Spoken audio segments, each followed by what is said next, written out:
there?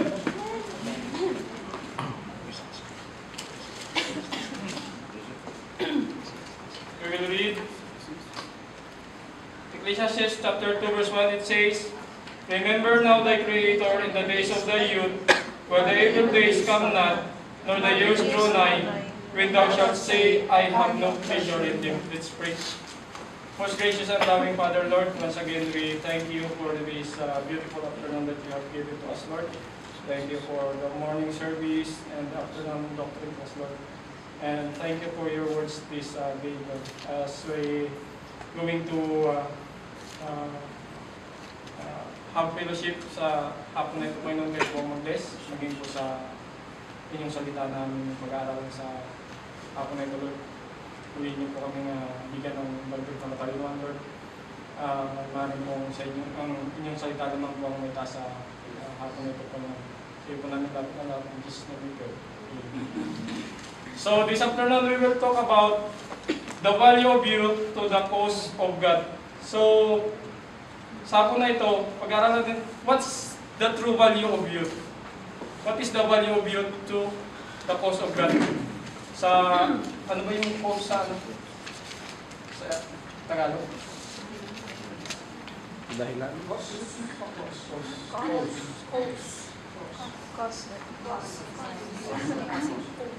of God. So this afternoon we will talk about what's our true value. So what is the value of youth? So sa hapon ito, may tanong ako sa inyo, which is the most difficult era of human life? Infancy, adolescence, mature adulthood, or ageness? Saan yung which is the difficult part? Which is the difficult part of human era? Brother Samuel. Adolescence? Sino pa? Mature adulthood?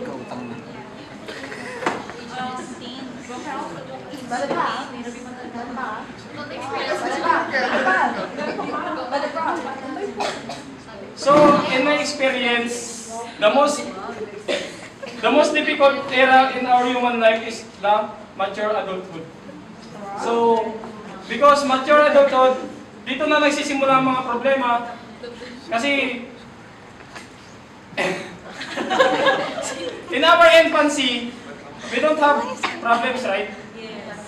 So, who was a problem here when nung niluwal kayo ng mga magulang niyo? Meron kayong meron bang isa sa inyo dito na may problema na paglabas niya sa mundo? Meron. Wala pa, diba? So, while many might suggest that one's sunset years are the hardest, so, meron nagsasabi na doon na sa sa yung mga palubog na yung doon na sa mga those are ageness na, sa ageness na, matanda na, thunders na. When we reach at the age of 50 or 60, that age is some other people, they are saying that, oh, this is the most difficult part of the human era. 50, 60, because you are slow to walk. Sometimes you cannot chew hard food. You cannot eat hard food. You just eat lugaw. Or Oatmeal. You cannot chew bulalo. So other people are saying that the age 40 or 60, 40 to 60 is the most difficult part of human era. My own judgment would be the period designated as you might be the most challenging. So, doon na nagkakaano yung challenge sa buhay ng isang tao. Kasi, yun na nasabi ka natin, hirap ka ng hirap ka ng gawin kung ano man ang gusto mong gawin. It's hard for you to go to other places because you cannot walk fast. If you are going to commute, it's hard for you to commute because, as Pastor said, the mind is working but the bodies are not. So your body is weak. So that's the time that the other people are saying, oh, it's hard to reach us to live a life at this age, 40 to 60. So youth is frustrating time in life. It is the period when he is hardly old enough to be in his own, and yet he is feeling a sense of independence. So youth is the age that you feel independent, right? So when you reach at the youth age, you will say, oh, I can do anything. I don't need my mother, I don't need my father, I don't need counsel. So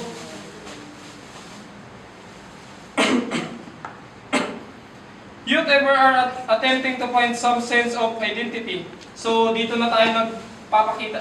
This is the days that we are allowing ourselves to who we want us to be. Nagpapakilala tayo ng identity natin. So dito na lumalabas kung ano yung totoo nating pagkatao. Kasi when you are still a child, they will say that, oh, this child is you are so very timid. You're just sitting there. But when it comes to the youth age, so step by step you will become, oh, sasabihin na nila na nung bata to, ganito, tapos nung lumaki na. Just take a look at Joseph. You know Joseph, the son of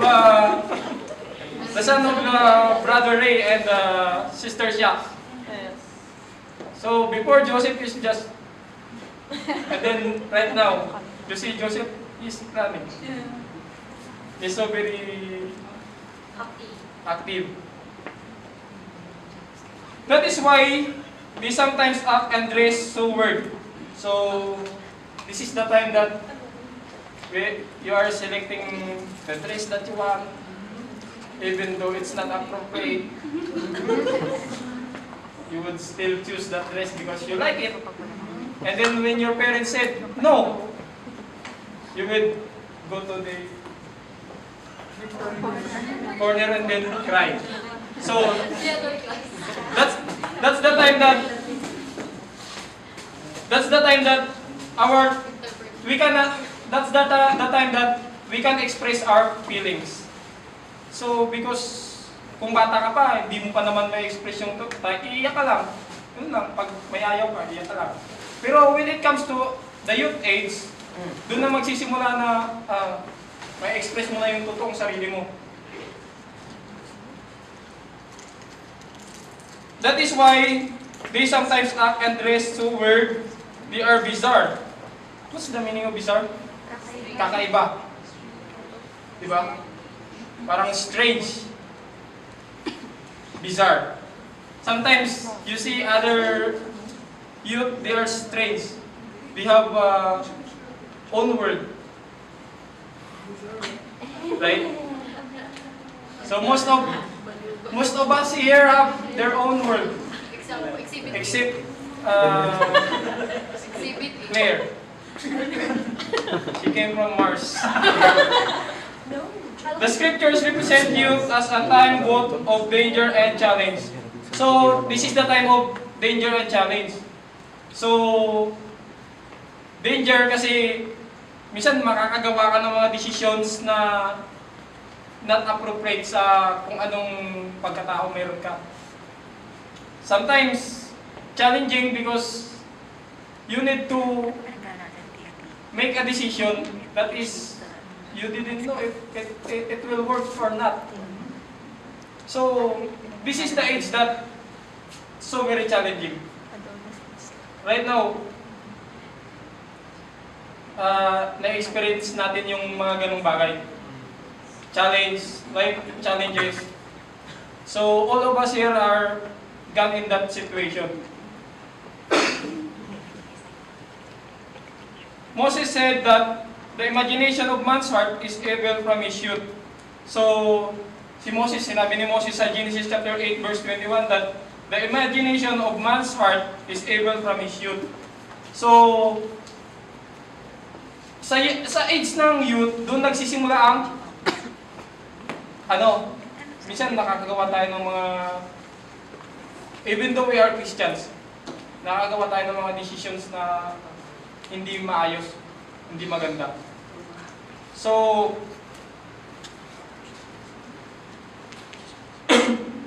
by way of contrast, though, the Creator also recognizes the value of youth to the divine cause. Youngsters have energy, they are daring. Their hearts are filled with visions of the future. So, most of the youth are so very, parang nagpipicture out na nila kung anong magiging future nila. So, parang sila, mahilig mangarap. Yung ganon. Ambitious? Yes, ambitious. Sometimes you will sit on the floor, on the couch, and then you, I'd like to become pilots.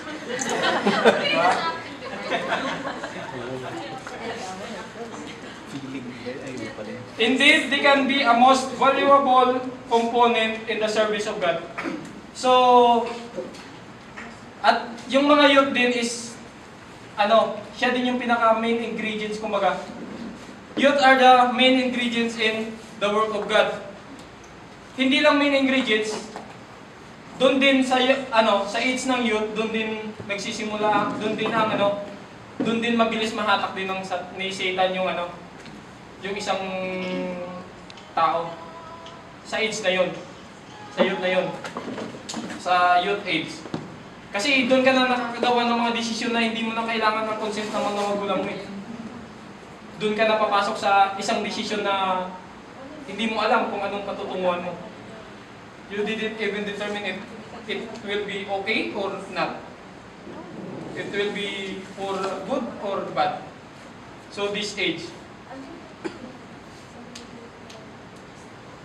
Solomon, who wasted much of his life in folly, perhaps thought better of the matter in his declining days. He contended. In Ecclesiastes chapter 12 verse 1, Solomon says, "Remember now thy Creator in the days of thy youth." So, King Solomon siguro nagre-regret siya. Maybe Solomon is regretted because when he is young, maybe he didn't choose his life for the cause of God. So that's why he says this verse in the Bible that, "Remember now thy Creator in the days of thy youth." So maybe he wasted a lot of time. King Solomon, doon niya na-realize na importante ang buhay niya para sa Panginoon nung matanda na siya. Doon niya na binigay yung he fully served the Lord in his declining days. Kasi nung bata siya, siguro, hari ako. Gawin ko kung anong gusto ko. I am the king. I'm the king. I can do all things. I can do all things. Pero wala pa siyang Christ nun siguro. Kaya nagagawa niya yung mga bagay na yan. So, in this passage of the scriptures, Solomon says that, "Remember now thy Creator in the days of thy youth."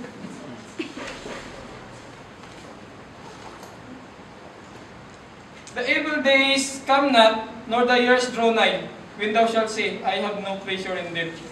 So, dito sinasabi niya na, habang bata ka, alalahanin mo ang Panginoon sa buhay mo.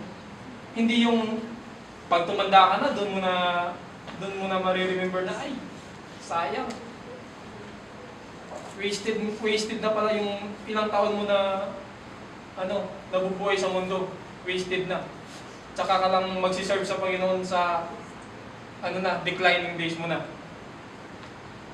So, Sinabi din ni Apostle Paul kay Timothy sa 1 Timothy chapter 4 verse 12, let no man despise the youth.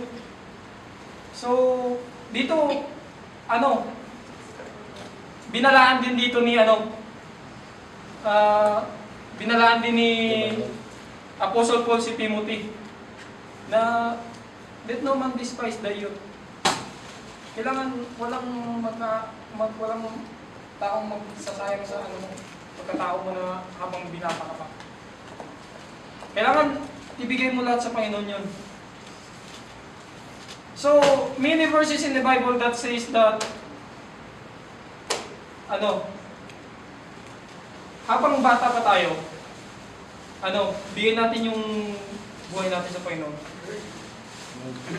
Kaya nga ng title ng natin, The Value of Youth to the Cause of God. So ano ba talaga ang totoong halaga natin sa Panginoon? Sa gawain ng Panginoon. Either andito ka dahil gusto ng Panginoon na mag-serve ka sa Kanya, o dahil nandito ka lang para makinig sa mga sinasabi ng kung sino man na nakatayo sa harapan. So dito natin ma-determine kung ano talaga ang halaga natin, our true value sa work ng Panginoon.